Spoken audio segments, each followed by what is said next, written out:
নমস্কার। শ্রী রাহুল অরুণোদয় বন্দ্যোপাধ্যায় আকস্মিকভাবে চলে গেলেন। তার আর অরুণোদয় হবে না, তবে তিনি বেঁচে থাকবেন তার অভিনয়, তার লেখায়, তার পডকাস্ট সহজ পাঠে। আমি তার গুণমুগ্ধ ছিলাম, তাই তার স্মরণে শ্রীজাতর লেখা একটি কবিতা পাঠ করে শোনাচ্ছি। কবিতার নাম ভালোবাসি।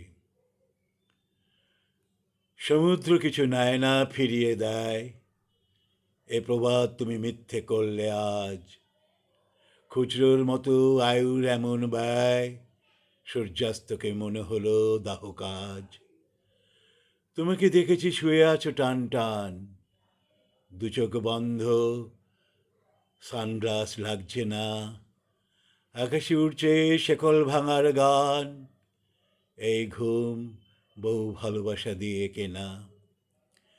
দিন পুড়ে গেলে সন্ধ্যের পথে হাঁটি, রাতে দু চোখ বৃষ্টিতে যায় ভিজে। যে ছিল শরীর এই মুহূর্তে মাটি, পা রাখতে ভয়, সখা বলে ডেকেছে যে। শর্ত ছাড়াই ভরে দিতাম ওই মুঠো, আয়ু বিনিময় সম্ভব হতো যদি। কে জানতো তুমি পাড়ি দেবে এত দ্রুত, সমাধির গায়ে ছায়ে ফেলে রাখো বোধি।